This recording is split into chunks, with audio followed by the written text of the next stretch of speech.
Hello everyone, সবাইকে স্বাগত নতুন একটি শর্টসে। তো অনেকদিন ধরে তোমাদের সাথে ভিডিও দেওয়া হয় না। চলো আজকে তোমাদের সাথে একটা টক ঝাল মিষ্টি সেই মোমোর দোকানের লাল লাল চাটনির রেসিপিটা শেয়ার করি। ফার্স্টে তোমরা কী করবে বলো তো, আমি এখানে একটা টমেটো নিয়ে ইউজ করেছি। একটা টমেটো ঝাল অনুযায়ী কাঁচা শুকনো লঙ্কা দেবে, সঙ্গে একটা পেঁয়াজ, 5-6টা রসুন কুচি আর একটু আদা দিতে পারো। আমি এর মধ্যে নুন দিয়ে ভালো করে এগুলোকে সিদ্ধ করতে বসিয়ে দিয়েছি এবং সিদ্ধ করতে করতে টমেটোর খোলাটা ছাড়িয়ে নিয়েছি এবং ভালো করে সিদ্ধ করে নিয়েছি। তো এরপরে মিক্সিতে দিয়ে ব্লেন্ড করে নিয়েছি, সুন্দর করে ফাইন পেস্ট করেছি। তো এরপর একটু তেল দিয়ে দিয়েছি কড়াইতে। তেল গরম হয়ে আসলে ওর মধ্যে টমেটোর যে পেস্টটা করেছি ওটা দিয়ে দিয়েছি, দিয়ে ভালো করে নাড়াচাড়া করে নিয়েছি এবং ভালো করে নাড়াচাড়া করে তখন তো সিদ্ধ করতে সামান্য নুন দিয়েছিলাম।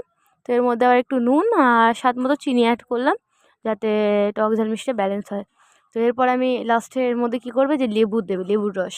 তো এরপর আমি এর মধ্যে লেবুর রস